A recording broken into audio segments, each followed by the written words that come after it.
दोस्तों, आज हम खुमानी की कलम करने जा रहे हैं। तो हमने जो है वो ये अच्छी किस्म की जो खुमानी है उसकी ये कलमें जो है हम जब खुमानी या जो पौधे सुप्त अवस्था में थे यानी कि सोई अवस्था में थे, हाइबरनेशन में थे, उस वक्त हमने ये कलमें जो थी वो काट करके लाई थी और इनको ज़मीन के नीचे दबा कर रखा था। और अब जो है वो इनमें थोड़ा अंकुर फूटने लगे हैं और अब जो ज़्यादा ठंड का मौसम था वो भी अब व्यतीत हो चुका है। अब जो पौधे हैं वो रस पकड़ने लगे हैं, तो इसलिए अब हम जो है वो ये जो हमारे पास जंगली किस्म की ही ये खुमानी है, क्योंकि इसकी जो गुठली में बीज निकलता है वो कड़वा होता है और जो हमने खुमानी चुनी हुई है इसका बीज अंदर से मीठा होता है और इसे सुखा करके जो है वो खाया जाता है। तो ये है हमारे पास ये जंगली किस्म की जो खुमानी है जिसको हम अपने क्षेत्र में साड़ी कहते हैं।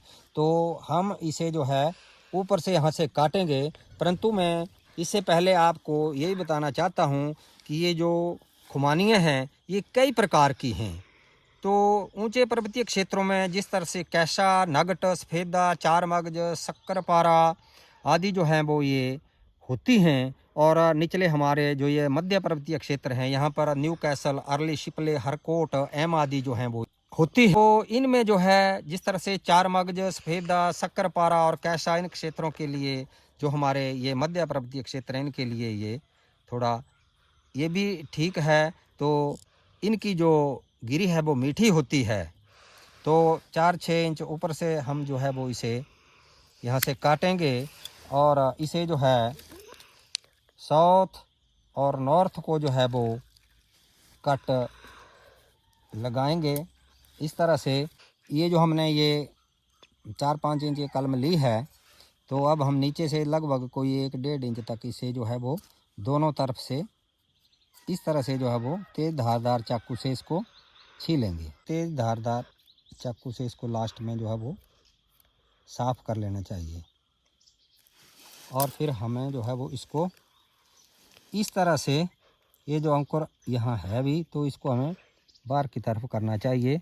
और इसकी जो ऊपर ये कलम है तो ये कलम जो है वो इसकी चमड़ी और ये दूसरी जो हमारे पास ये बीजू पौधे वाली जो ये ठूंठ है तो इसके ऊपर वर्टिकल कट मार करके जो चमड़ियाँ हैं वो हमने मिला देनी है इस तरह से।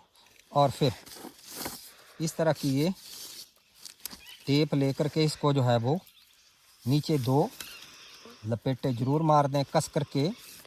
इसको इस तरह से कसकर बांधना है कि बाहर की हवा अंदर और अंदर जो हीट बनती है वो बाहर नहीं आनी चाहिए और बाहर से ना ही कोई ओस का कोई पानी या वर्षा का पानी अंदर जाना चाहिए। तो इस तरह से हमें जो है वो ये कलम जो है वो ये करनी है और ये गांठ यहाँ ना लगानी है, नहीं तो इसका गला जो है वो जैसे ही ये ग्रोथ पकड़ेगी कलम तो घुट जाएगा और ये कलम टूट सकती है। तो ये नीचे जा कर के या बीच जैसे में जाकर के गांठ लेनी। तो कलम करने से पहले कुछ चीज़ों का ध्यान भी रखना है कि आपके पास जो है वो ये स्टील की ये कैंची भी होनी चाहिए और ये इस तरह का तेज धार ब्लेड, और हो सके तो कई लोग जो है वो ये रूटिंग हार्मोन भी लेते हैं जो कलम में लगाते हैं। और एंटीवायरस जो है ये भी होना चाहिए, अपने हाथों पर ये कलम करने से पहले लगा लेना चाहिए। आपके पास इस तरह की या इलेक्ट्रिकल वायरिंग वाली टेप हो या बाज़ार से आप इस तरह की बागबानी का जहाँ सामान मिलता है वहाँ से आप ये भी खरीद सकते हैं, या जिस तरह से हमने ये पॉलीथीन वाले लिफाफे से ये टेप बनाई हुई है इस तरह की टेप भी आप ले सकते हैं। धन्यवाद। ये है हमारी खुमानी की जो कलम की हुई हमने ये सफल हुई है, ये है ये, और अन्य भी हैं ये इस तरह से।